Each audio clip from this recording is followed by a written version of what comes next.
Andy, we saw the Florida Panthers bounce back after they lost game one. They looked pretty strong in game two. I feel like out of a lot of series, this is a really good prop betting series. What do you have for us in this one? Bruins minus 160 favorites. Well, it's actually been a terrible series for me because I was on the Pasternak train, and it just hasn't happened on the shots on goal. He's had 2 in the last games, and his prop is 4.5. I got to be honest. Not only am I laying off of Pasternak over, I may come back with the under tonight. I I heard a really good interview with the Florida coach, and some of the local announcers were expanding on it. They basically said, we're just going to try and muddy up that Pasternak line.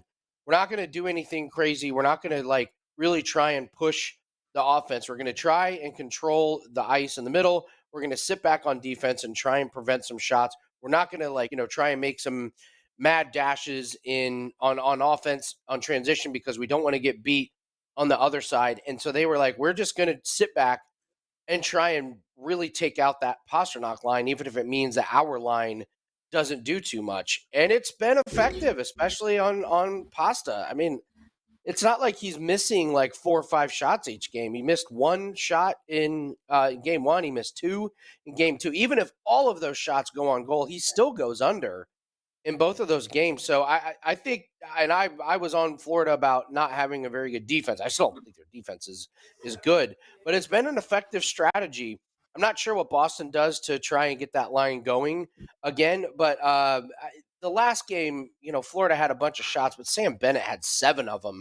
A lot of the other guys went under, like Kachuk and Verhaeghe and some of those other guys. I'm actually kind of a little bit confused on this series. I thought I would have a good read on this series. I have not. I'm probably going to stay away from it. If I am looking at anybody on Florida to go over, I might go back to a Forsling. But honestly, I'm looking at this Boston Bruins, and I may be on Pasta on the under. That's a phrase I never thought I would say in the playoffs. Well, Andy, I never thought you would say it either, to be honest with you. I know you like betting on him, so I never thought I'd hear you say that. But what's great about this Boston Bruins team and what's gotten them to where they are today is that it's not just those top guys that do the scoring. And I think we can all agree that last year, that was really the difference in their team compared to this season, was that it was just the top line guys. And now you look towards the deeper parts of the lineup, and those guys are contributing a hell of a lot more than they were last year. So lots of talk about Boston today, though, Carm, bouncing back after that tough performance. I'm not sure if I see much of a home ice advantage besides the last change in Florida. But what do you think here in game 3, Carm? I can't believe Andy came on the show and just totally disrespected Pasta. Andy, come on, man. I love Pasta. In that game, listen, and in that game, I'm watching the power play, and it's like Pasternak shoots wide. Pasternak shoots wide again. Pasternak shoots wide. He already had 2 shots on goal. If he hits the net, and he's going to be on the power plays, and I'm expecting to see some power plays tonight, I wouldn't mind taking, I haven't loaded it as a client play. I may bet it.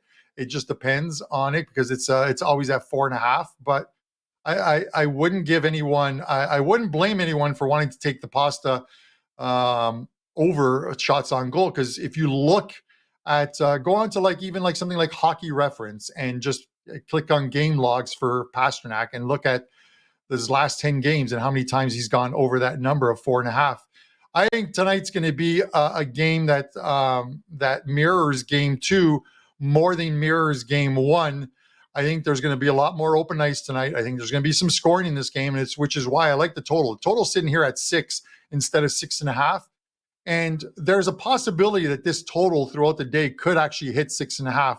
So I would take it now because there's such a big difference between the 6 and 6.5. Of course, there's so many ways to get there with the 6 as opposed to the 6.5. The 3 2s with an empty netter, you get at the very least a push, but the 3 3s obviously get you a win. I think the Bruins bounce back here. They were the best team all season long. I don't think they're going to get upset in this series. And I think if they win game 3, they're going to win game 4 and close it out at home in game 5. Instead of the Leafs in 5 tweets that are out there, Bruins in 5, I like a little bit better. I'm not playing Bruins in 5, but it wouldn't surprise me Bruins in 5. So I'm going to take the over in this game and look at different ways of playing the Bruins, including their team totals, which I don't have in front of me right now, but I'd probably look at the Bruins team total of over 3.5 as well too. I can get that for you right now, Carm. That's plus 100. Plus 100 for the Bruins team total over 3.5 goals there on that one. And I'm with you on the Give me full the game money. over. Give me Yeah. the money. Hey, I'm with you. Sorry, I'm I'm pumped. with you. So much I caffeine. like the full game over in this game, and I love when that Andy just brought up a coach's quote and things from the Florida Panthers coach. But as we all know, in handicapping, what a coach wants doesn't always happen, and what they hope to happen doesn't always go on the court or on the ice. And I think that Florida wants to play a tight game. They want to try and shut down the top 6 of Boston. But I think that you guys saw how the game ended in Boston game 2. There was a lot of smack talk, a lot of scrums after the whistle, a near line brawl, if you will. This is a physical series that I think will start with open ice right away, lots of chances. And I was talking earlier on the prop show about how you can bet power play points. You can get Brad Marchand at around plus 225 at some books to get a power play point.